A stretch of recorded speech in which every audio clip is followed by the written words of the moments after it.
All right, guys, today we are starting a new unit, and this unit is going to be about probability and polynomials, and we're going to start by talking about probability. So today our lesson is going to be about basic probability. Now, my guess is that you have done some basic probability in the past. Rolling dice, flipping coins, looking at spinners. So some of today's lesson might be a review and some of it might be new information for you. After we review basic probability today, we'll get into more complicated probability like independent and dependent events, disjoint and overlapping events. So we'll look at other types of probability, but today's lesson is going to focus on just basic probability and finding odds. So right now I'd like you to pause the video and write down these three definitions. All right, so the first one is outcomes, and those are the possible results of an event. Those are the things that could happen. So my outcomes when I flip a coin would be that I could flip heads or I could flip tails. An event is an outcome or a collection of outcomes. So for example, if I'm rolling a dice, I could roll a 1, 2, 3, 4, 5, or 6. So an event could be rolling a 4, or an event could be a collection of outcomes like rolling even numbers. Then probability is the likelihood that that event will occur. So to find basic probability, when all of the outcomes are equally likely, we take the probability of the event, and you'll notice that our label is actually going to come on the front end of this problem, and we'll practice that. So we use a capital P and then in the parentheses the event we want, and you put the number of favorable outcomes over the number of possible outcomes. So let's try a couple. The first example says, suppose you roll a number cube. Just so you know, the book calls a dice a number cube, and this is just your typical six-sided dice. So what is the probability that you roll an odd number? So the first is how many favorable outcomes you have. Well, if our numbers are 1 through 6, we have 3 odd favorable outcomes. We could roll a 1, a 3, or a 5. There are 6 possible outcomes because there's 6 numbers you could roll. So notice our label here they put for us. It is the probability, so capital P, and then in parentheses rolling an even number. And we would say that that probability is 3 over 6, but then we always simplify it, so that would be 1 over 2. Let's try another one. Suppose you roll a number cube, a dice. What is the probability that you roll a number less than 5? So we first put our label, capital P, and then rolling less than 5, and you can use some mathematical abbreviations there, that's fine. All right, well, how many numbers are less than 5? 1, 2, 3, and 4, so there's 4 of them, and there's still 6 possible, so that would simplify to 2 over 3. Again, you always want to simplify if you can. The next one, suppose you roll a number cube. What is the probability you roll a number that is a multiple of 3? So the probability of rolling multiple of 3, again, your label comes at the beginning when we have probability. Well, when we're rolling a dice, there are 2 multiples of 3, 3 and 6. There are still 6 possible outcomes, and this would simplify to 1/3. All right, now when we talk about probability, we have both experimental and theoretical probability. So a theoretical probability is based on knowing all of the equally likely outcomes of an experiment. So for example, if we were rolling a dice, we should roll the number 6 1 out of 6 times. However, we know that if we were to actually sit and roll a dice 6 times, we might get a 6 one of those times, or we might not get a 6 at all, or we might get a 6 2 or 3 times, because that's experimental probability. It's based on repeated trials, and each trial in which the event occurs is called a success. So there's a difference between what should happen in theory and what might actually happen if we do it. So for an example, flipping a coin. If I flip a coin 50 times, in theory, I should get heads 25 times and I should get tails 25 times. However, we know that if I actually sat and flipped a coin 50 times, I probably won't get 25-25. Hopefully it'd be pretty close, but I probably won't get heads 50% of the time. Now, the thing about experimental probability is the more experiments you do, the closer you should get to theoretical probability. In other words, if you flip a coin, let's say 10 times, and 6 of those times you get heads. So you would be getting heads 60% of the time. Well, if you flip a coin 100 times and you get heads 51 times. So in both situations, we're just off by 1, but when I flip it 100 times, it would be 51% of the time, which is closer to the 50% that it should be theoretically. So again, the more trials you do, often the closer you should get to theoretical probability. All right, so when we find experimental probability, it is the probability of the event, and you put the number of successes over the number of trials. All right, so here would be an example of experimental probability. You plant 32 seeds of a certain flower, and 18 of them sprout. Find the experimental probability that the next flower seed planted will sprout. Well, in this problem, I had 18 successes out of the 32 trials, or the 32 seeds that were planted. And again, I want to write that in simplest form, so I know that 2 goes into both of these. So I'm going to divide the top and bottom by 2, which would be 9 over 16. So the experimental probability that the next flower seed will sprout is 9 over 16. Although you don't need to write that whole sentence, as we've already talked about, you can write your answer as the probability that the flower seed will sprout. So your label comes at the beginning, and then you would just say is 9 over 16. Let's try another one of experimental probability. You interviewed 45 randomly chosen students for the newspaper. Of the students you interviewed, 15 play sports. Find the experimental probability that the next randomly chosen student will play sports. So this is the probability that the student will play sports. Again, that's my label.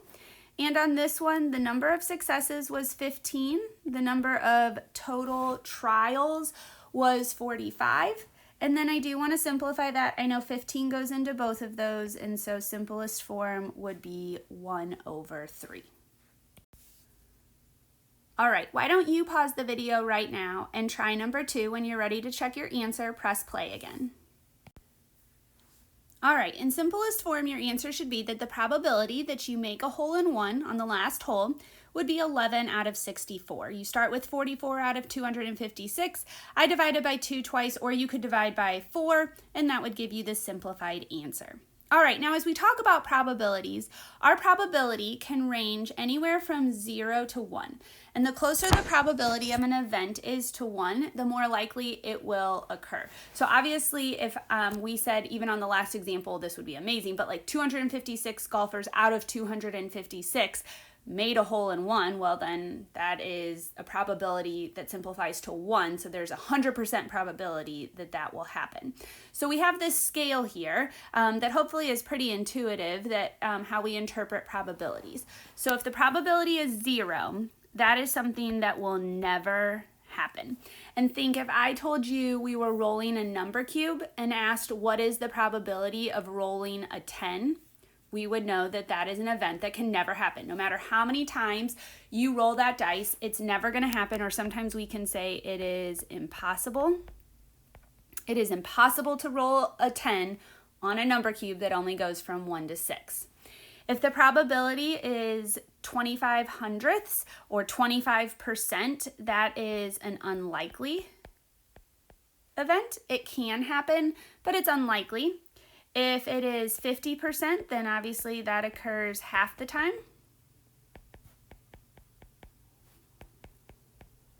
If it's 75%, it is likely to occur.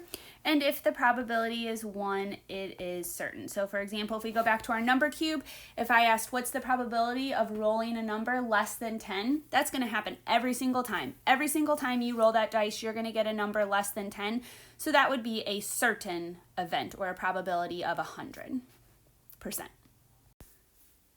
All right, so the next thing we're going to look at is how we can use probability to make predictions. So the first problem says, today you attempted 50 free throws and made 32 of them. Use experimental probability to predict how many free throws you will make tomorrow if you attempt 75. So let's first focus on the experimental probability of how many you made today. So the probability that you make the free throw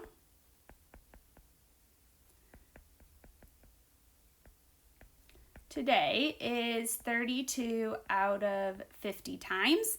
And then again, we want to simplify that. So I know I can divide the top and bottom by 2, and that's going to be as simplified as I can get.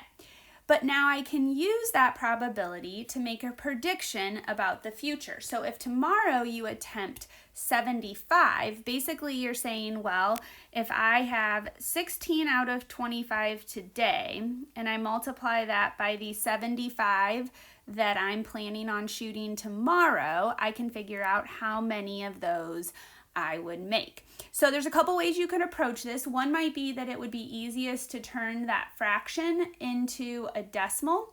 So if you do 16 divided by 25, and you're welcome to use your calculator, that would be 0.64 times 75.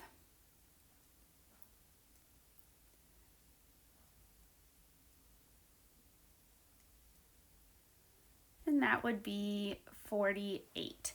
So again, if you go out tomorrow and you shoot 75, are you guaranteed of making 48? No, you might make 49, you might make 45. It's just you're making a prediction. If you keep the same rate of success, about how many would you make? And again, we got to put a label on this, so it'd be 58 free throws would be our prediction of how many you would make tomorrow if you shot 75. The next problem says, use the information in example 3 to predict how many free throws you would make if you attempted 150. So again, we're assuming the same success rate in your experimental probability, which is 16 over 25, or 0.64 times this time 150. That would be 96 free throws. Again, we're not saying that there's a guarantee that you will make that many, but assuming the same success rate, that's about how many you would make.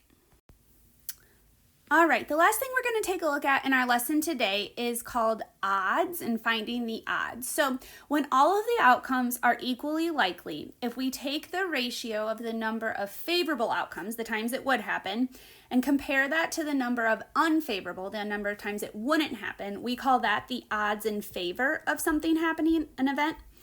The ratio of the unfavorable to the favorable would be called the odds against. So when we were finding probability, we were always comparing the number of favorable to the total amount.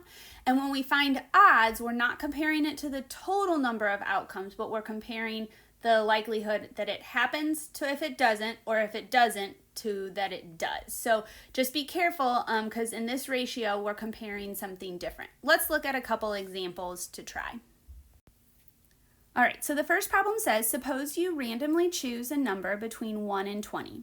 What are the odds in favor of choosing a prime number? So I'm going to write my label again. So odds in favor, and then I still write my event in parentheses. So this is choosing a prime number. All right. So on the top is going to go the number of favorable outcomes. In this case, that's going to be the number of prime numbers between 1 and 20. All right, so that would be 2, 3, 5, 7, 11, 13, 17, and 19. Don't get confused. 1 is not a prime number. 1 is actually neither prime or composite because it only has one factor. So 1 is neither. All right, so that was 1, 2, 3, 4, 5, 6, 7, 8 possible prime numbers. Now, normally, if we were finding probability, we would put that over 20, the total possibilities. But when we're finding odds in favor, below in our ratio, we put the unfavorable events. In other words, in this case, the ones that are not prime.